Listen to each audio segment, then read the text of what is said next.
Assalamualaikum warahmatullahi wabarakatuh. Rahayu Nusantaraku. Saya Kanjeng Raden Mas Haryo Wirahadiningrat berada di kediaman Sayyid Anas Al-Hasani.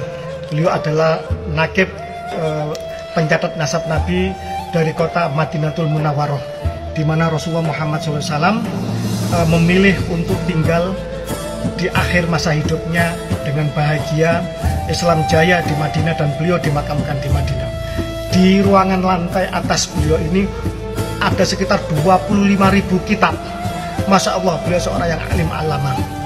Dan pemirsa di tanah air Indonesia, saya sampaikan kami tadi sudah berdiskusi banyak dengan beliau tentang banyak hal, tentang kaidah nasab yang benar, dan tentang sekelompok orang golongan yang membanggakan nasabnya, berlaku rasis, tidak mencerminkan akhlak Nabi. Dan saya tidak perlu menceritakan dia siapa, karena bukan akhlak seorang dzurriyyah Nabi untuk menjelekkan orang lain. Tetapi beliau siap hadir di Indonesia untuk nanti bertemu dengan saudara-saudara keluarga besarnya, baik dzurriyyah Nabi maupun pondok-pondok pesantren di seluruh Indonesia. Beliau siap bersafari. Beliau siap untuk menjelaskan tentang kaidah nasab yang benar. Bila misalkan nasabnya dari Maroko, maka harus bisa mendapatkan isbat nasab dari Maroko. Mengaku dari Irak, maka harus bisa mendapatkan isbat nasab dari Irak. Tidak boleh distempel sendiri di Jakarta. Itu yang pertama. Yang kedua, nanti beliau akan menjelaskan tentang akhlakun nabawiyah, bagaimana akhlak Nabi Muhammad SAW, dan bagaimana mereka yang mengaku dzurriyyah Nabi Muhammad harus mencerminkan akhlak dari datuknya baginda Nabi Muhammad SAW. Tafadhol ya. Bismillahirrahmanirrahim. Alhamdulillahirabbil alamin. Wassalatu wassalamu ala asyrafil anbiya'i wal mursalin sayyidina Muhammad wa ala alihi wa sahbihi ajma'in. سعدت في هذا اليوم بزيارة الإخوة من جمهورية أندونيسيا ومن السادة والمشايخ الفضلاء، وكانت زيارة مباركة تكلمنا فيها حول الأخلاق النبوية وما يترتب على آل بيت رسول الله، وأن النسب النبوي الشريف حينما ينتمي الإنسان إلى النسب النبوي الشريف لا بد أن تكون هذه المسألة هي مسألة تشريف، والتكليف فيها أشد من التشريف باتباع منهج خلق النبي صلى الله عليه وآله وسلم، وهو محبة الناس، الدعوة الصالحة، والتواضع مع جميع الناس، العلم، البحث والعلم في السنة النبوية وفي الشريعة الإسلامية. كل هذه هي أخلاق بيت النبوة، وأن السادة الموجودين في العالم الإسلامي هم لهم رسالة، هذه الرسالة تكون في أخلاقهم، أخلاق سيدنا رسول الله صلى الله عليه وسلم، وأن لا يكون هنالك تفاخر في الأنساب ولا تعالي في الأنساب، إنما هي محبة في الله ورسوله.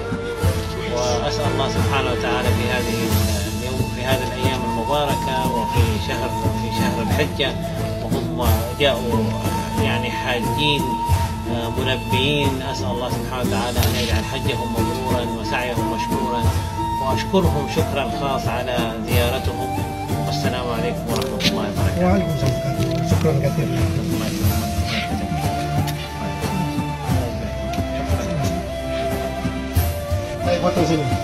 Masya Allah, kitabnya ini Al-Hasani. Oh, Masya Allah, kitabnya ini Arif, ada Sayyid Ahmad Mekah.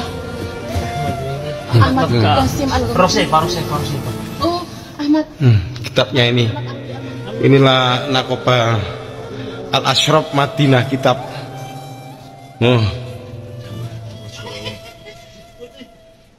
Kitab semua full, ada 25.000 kitab. Semua full. Semua full 25.000 kitab. Semua sudah pernah dibaca.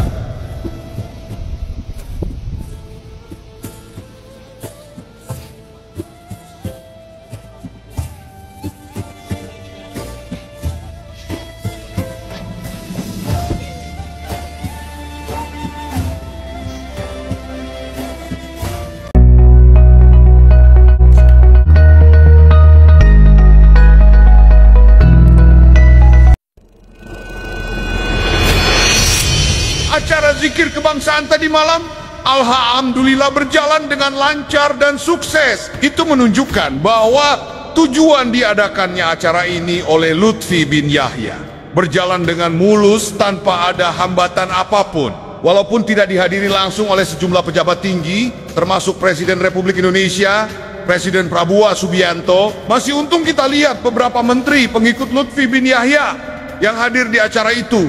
Kalau tidak, Indonesia akan melihat acara itu hanyalah diisi para mukibin dan beberapa pejabat luar Indonesia yang sejatinya mereka tidak paham atas kondisi yang sebenarnya sedang terjadi di negeri ini.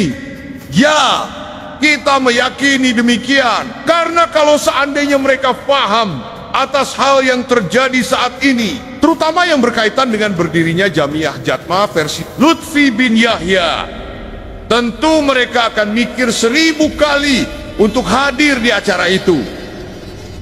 Keputusan Presiden dan beberapa pejabat penting negara lainnya untuk tidak hadir di acara Lutfi bin Yahya itu adalah keputusan yang sangat tepat, dan memang semestinya harus begitu. Pemerintah harus tegas terhadap kelompok siapapun yang melanggar etika persatuan dan pemberontak, pembegal ideologi dalam bingkai sufisme, harus disikapi. Memang begitulah cara mereka, pergerakan mereka dalam menghegemoni rakyat Indonesia dengan bingkai agama dan ideologi.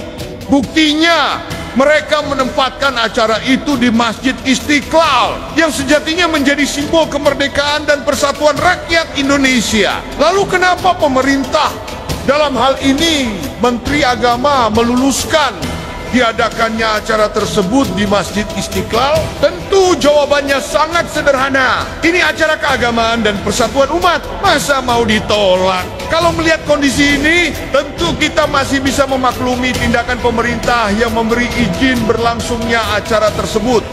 Tetapi perlu diingat bahwa masyarakat sekarang sudah cerdas memahami ini semua, bahwa langkah Lutfi bin Yahya semakin jelas dan nyata. Ia ingin menunjukkan eksistensinya sebagai orang yang masih punya pengaruh besar terhadap bangsa ini. Ia dengan jelas ingin mengobarkan persaingannya dengan organisasi Jatman NU yang sudah ia tinggalkan. Disinilah letak nadirnya, bahwa masih banyak orang yang tidak paham atas rencana besar Lutfi bin Yahya, yang selalu ingin jadi orang nomor 1 dalam bingkai ulama sufi, ulama pemersatu umat, ulama yang seakan terus menggaungkan semboyan andalannya.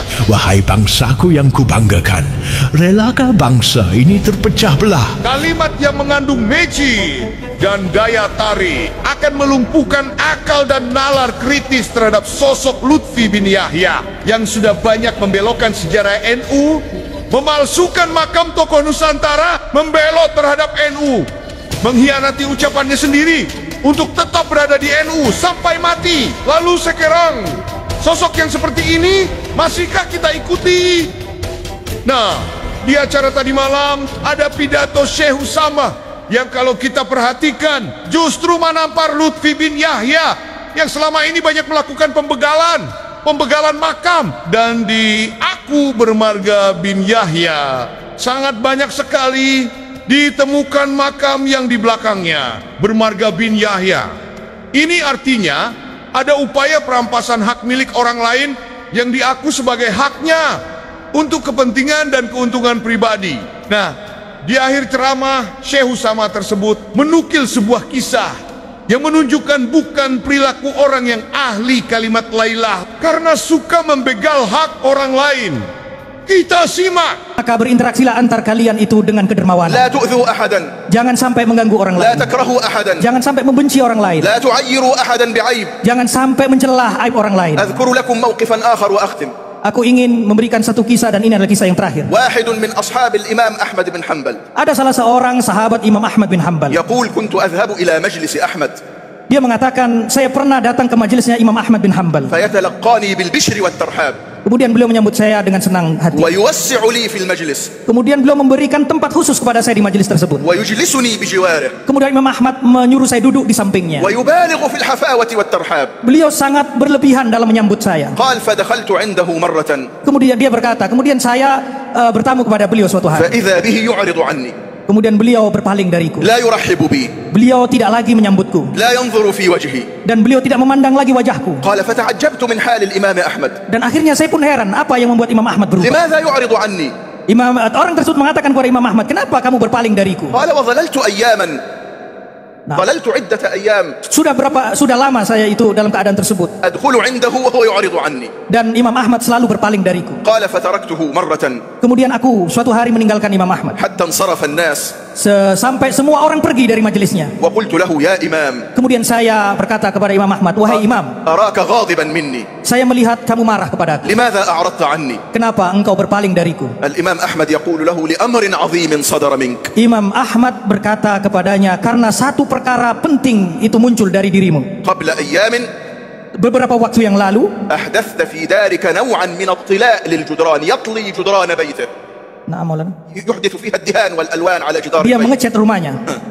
يقول له الإمام أحمد Imam Ahmad berkata kepadanya, عندما أحدثت الألوان والطلاء على جدران بيتك من الخارج ketika kamu mengecat ulang rumahmu, أخذت من شارع وطريق الناس مقدار ما أحدثت من الطلاء.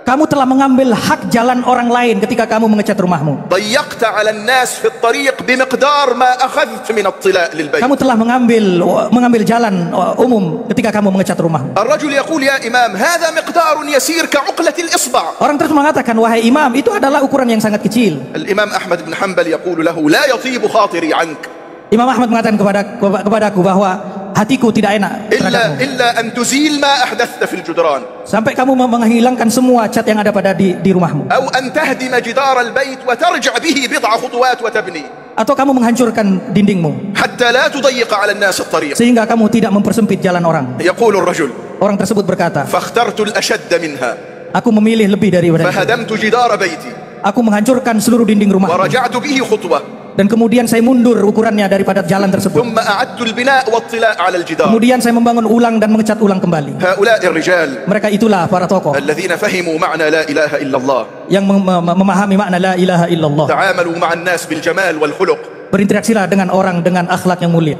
Jadi intinya, tidak ada satupun sekte Ba'alawi yang tercatat dalam sejarah berdirinya Jatman. Tidak ada satupun peran Alawiyin dalam penyatuan tarekat di tubuh NU. Kini mereka datang membawa Jatma, seolah ingin merebut kembali ruang rohani di tubuh umat. Sahabat sejarah, Jatma bukan regenerasi Jatman. Ia adalah replikasi palsu yang ingin membajak sejarah NU. Sebuah lembaga tandingan yang dibentuk oleh kelompok yang tak sabar ingin eksis dalam ruang tarekat tanpa pernah berjuang di dalamnya. Sebuah produk baru dari ambisi lama, menjadikan agama sebagai alat pelanggengan nasab dan kekuasaan spiritual. Kalau bukan tandingan, kenapa harus mirip-mirip? Kalau bukan saingan, kenapa harus menyamarkan? Maka jika hari ini ada sekumpulan orang yang dulu dielu-elukan di Jatman, lalu keluar karena tidak disiplin berorganisasi, kemudian mendirikan organisasi tandingan dengan nama dan gaya yang mirip, itulah bentuk kudeta kultural yang pengecut. Orang-orang seperti ini ingin merebut panggung yang sudah dibangun dengan darah, air mata, dan tirakat para kiai. Mereka menumpang sejarah yang tak pernah mereka ukir. Mereka membajak simbol yang tak pernah mereka pahami maknanya, hanya untuk sebuah identitas yang ingin terus dihormati sampai anak cucu. Kalau memang ingin punya jamaah, silakan. Tapi jangan mencatut nama, jangan bikin singkatan palsu, jangan gelapkan sejarah. Kalau memang ingin diikuti orang banyak, silakan. Tapi pakailah nama sendiri seperti Lutfi Mania Aswaja. Jangan nebeng sejarah orang lain. Biar fair, biar jelas. Biar publik tahu mana warisan wali angkat diri sendiri. Selama beliau menjabat sebagai Rois A, karena memang beliau sebagai estafet pengganti daripada Muhammad Mutoha, ya, Rois A sebelumnya, ya secara keorganisasian beliau yang menduduki jabatan Rois Ahmad, ya, secara sas, secara organisasi begitu. Tapi kalau kemudian sebagai apa dari sana toreko, sepertinya tidak sambung ke apa namanya, kayak Abdul Bidar ya, tidak sambung ke. Nah, cuma kita itu kan sebenarnya ketika berorganisasi itu kan landasannya itu kan aturan organisasi. Ya, di dalam aturan organisasi, kalau di dalam NU ada ADART, kalau di dalam BANOM ada PRT, ada peraturan rumah tangga. Jadi ketika kemudian sudah ada banyak sekali pelanggaran organisasi yang sebenarnya kita para kiai temukan di eranya Habib Lutfi segala macam, itu ya akhirnya mau tidak mau harus ada perubahan kan. Jadi sebenarnya bukan kiai-kiai itu menurunkan Habib Lutfi, tidak, ya biasa gampangnya ya karena ada aturan organisasi yang menurunkan beliau. Ketika kita menegakkan aturan organisasi, ya bisa dikatakan ya ADART sendiri itu yang menurunkan Habib Lutfi ya. Kalau misalnya beliau mengatakan ada bagian oknum mungkin ya murid beliau atau macam ini kudeta dan segala macam, ya itu nggak benar. Justru kalau dari sejarah itu ada peristiwa yang mungkin bisa dikatakan beliau yang mengkudeta. Kenapa saya katakan demikian? Karena dulu pada waktu tahun 2000 itu ada muktamar Muhammad Mutahar itu Rois Am tahun 90 sampai tahun 2000, artinya 2 periode. Ya. Nah, ketika tahun 2000 itu ada peristiwa suksesi yang ini sering kali disampaikan oleh Mbah Maimun Zubair sendiri. Pada saya juga disampaikan, kepada Julian Pranggen, sekarang saya disampaikan, kepada saudara-saudara disampaikan, bahkan pada alumni Pranggen, kadang alumni Tarongan juga saya disampaikan. Artinya kisah ini sangat mendalam bagi Mbah Maimun Zubair sendiri. Ada suksesi yang beliau itu di situ sangat kecewa dengan peristiwa itu. Di tahun 2000 itu, pada waktu itu dalam catatan saya itu Rois Amnya Mbah Ahmad Mutahar ini masih menjabat semua ya, karena kalau nggak menjabat tidak bisa melaksanakan ini kan, tidak bisa melaksanakan tindakan organisasi. Di Rois Amnya kayak Ahmad Mutahar, kakek saya, wakil Rois Amnya itu Kiai Usman Abidin Jakarta, Rois awalnya Kiai Maimun Zubair sendiri, Mbah Maimun Zubair, Rois saninya Kiai Samsul Badali dan sebagainya ya. Ini di sini juga tercatat mustafatnya itu antara lain Kiai Anwar Musadat, Kiai Aliafi, Kiai Turehan Al-Juri Kudus, ada Habib Syekh Al-Jufri Jakarta, Habib Lutfi sendiri Pekalongan itu mustafat. Kemudian yang keenam Kiai Mufid Al-Habib Yogyakarta. Nah, di situ ketika saya kira-kira tahun 2013 saya sowan Mbah Maimun Zubair, Mbah Maimun ya sambil tertawa sambil ya sumeh gitu kan, karena beliau kalau ketawa itu kan pundaknya itu goyang goyang-goyang pundaknya goyang-goyang sambil agak tertawa sedikit. Yo saya salam gitu, assalamualaikum, saat ini kita pun di Gus ya, beliau menyapa gitu, sementara mawon Mbak ngulang-ngulang gitu gede-gede ya. Terus saya duduk, terus beliau mulai ngobrol, beliau menyinggung kakek saya, aku karo mbahmu tibone wakil, saat aku sama kakekmu tuh jatuhnya kok wakil terus, katanya beliau Kaca baru saka Pranggen terus doning sarang. Ning Mbahmu sik mondok ning Mbahmu sik baru ning mondok Rere ngono bae. Biyen ning Jatman Mbahmu. Kok Isam dibone aku yo wakil. Beliau membahasakan wakil karena lebih bahasa struktural di bawah Pak Tuhari. Nah, terus beliau mengisahkan bahwa ketika tahun 2000 itu ada kiai-kiai yang diumrohkan. Nah, ada di situ juga dilengkapi oleh cerita yang lain putranya Kiai Rofi'i Gus Tamir itu Karangawen bercerita juga di tahun 2017 beliau sowan Mbah Mun dengan versi lebih komplit lagi, dia mengatakan yang diumrohkan itu 11 orang kiai. Satu yang disebutkan Mbah Maimun Zubair, Mbah Maimun sama Gus Tamir itu cerita, "Cung, Jatman iku donya, Cung." Artinya apa maksudnya? Ya itu tergantung niatnya orang di situ ya, di mana-mana itu kan. Itunya gitu kan. Nah, karena beliau menyikapi peristiwa itu, beliau berpendapat Jatman itu donya gitu. Karena terjadi muktamar, tapi kiai ada 11 kiai yang secara kesepuhan itu harusnya hadir, tidak dihadirkan, justru malah diumrohkan itu. dalam tanda kutip ya oleh pihak Pekalongan itu. Nah ini 11 orang kiai ini yang disebutkan Mbah Maimun itu Mbah Maimun sendiri, Mbah Ahmad Mutahar selaku Rois Am, kemudian Kiai Lutfi Hakim. Jadi yang disebutkan 3 nama ini menurut Gus Samit.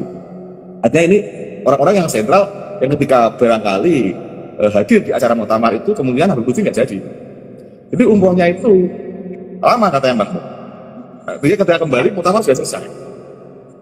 Betul. Yang jadi Pekalongan itu. Jadi politisasi bagi Gus ya. Nah ini namanya kudeta dan bangun sendiri ngomong ini.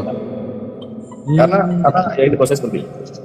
Dulu pernah saya sampaikan ini di forum terbatas gitu teman-teman Matan gitu. Karena teman-teman Matan itu kan mahasiswa ahli Thoriah Al-Mutabor itu kan angkatan mudanya Jatman gitu kan.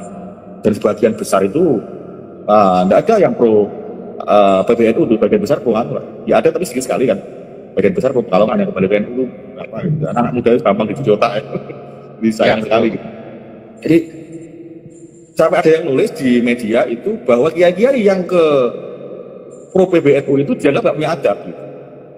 Loh kok bilang nggak punya adab itu gimana? Terus akhirnya saya tulis kisah itu tadi yang saya sampaikan tadi kurang lebih untuk kok kayak gini kok kurang adab itu gimana? Ya nggak kurang adab siapa kalau kayak gini? Betul. Kiai-kiai sepuh itu tahu kejadian ini dan tetap membantu Habib Lutfi sampai 23 tahun loh aku bilang gitu. Masa masih bilang kurang adab? betul. Masih bantu, masih ini yang kuyung semuanya. Kita terus bikin organisasi sendiri juga kan, nggak bikin Jatma atau apa. Jatma perjuangan juga enggak kan. Ketika dibimbing beliau kan itu juga. Nah ini kan sangat kita itu sangat ya prihatin ya. Ketika kita berseberangan terus bikin baru. Artinya ketika itu direspon dengan bikin organisasi baru, basis baru, kemudian logo baru, rumah baru, yaitu walaupun klaimnya ya kita tetap NU, kita tetap ini, tapi kalau kemudian di situ tidak ada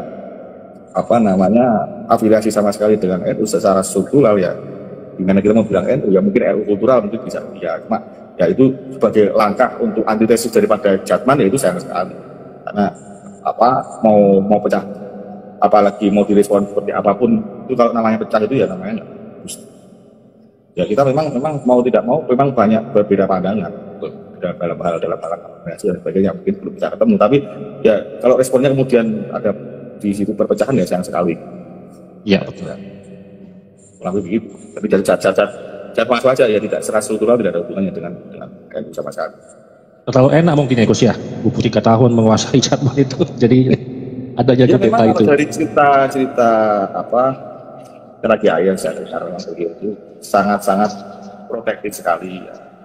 Misalnya kan hampir Jatman itu tidak dikelola dengan cara organisasi, tidak ada pembukuan, tidak ada ini ya mungkin ada pembukuan tapi juga tidak pernah dibahas gitu di dalam rapat-rapat.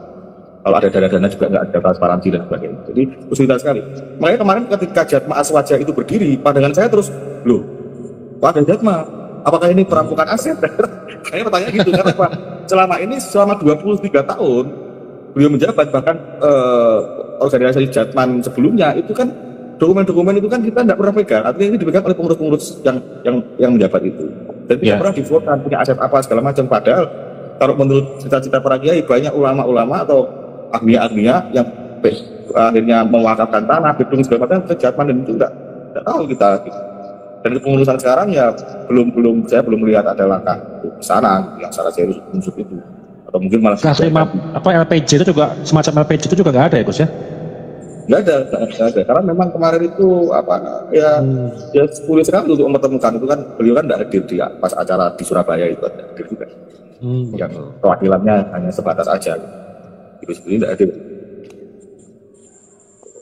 Ya ini kan aset-aset itu yang mungkin kalau ada kesadaran dari pengurus Jatman yang lalu untuk menyerahkan itu bahwa karena itu bukan hak mereka, karena ketika menerima itu selaku Rois Am Jatman, bahkan Matan saja itu dipermasalahkan itu kan yang bikin Habib Lutfi bikin Matan itu selaku Rois Am Jatman, bukan pribadi Habib Lutfi. Artinya ini bukan orang itu tidak bisa membedakan antara pemilihan pribadi dan organisasi itu kok lucu gitu. Ini tindakan organisasi apa pribadi kok nggak bisa membedakan itu lucu sekali kadang-kadang saya. Jadi ya kalau itu ada hal-hal yang sekiranya bukan haknya ya karena ini bukan urusan apa yang istilahnya hanya sudah duniawi saja bertanggung jawabnya, kan apalagi dilakukan historical kan gitu, pasti mereka tahu konsekuensinya gitu. Ya, artinya ya itu saya harap ada kesadaran seperti itu untuk mengembalikan aset-aset dan sebagainya. KRMH berkunjung kepada Sayyid Anas Al-Hasani di Madinah ya. Jadi dia melakukan podcast bersama pencatat nasab Duriyah Nabi Muhammad SAW di Madinah Al-Munawwarah, dan juga di sini ada cerita-cerita yang mana tentang Habib Lutfi ya teman-teman. Dan di video kali ini teman-teman sudah menyaksikan sendiri seperti apa videonya. Apabila Anda berminat silakan tulis di kolom komentar, dan jangan lupa like, komen, dan subscribe-nya ya. Terima kasih buat semuanya, sampai jumpa di video selanjutnya.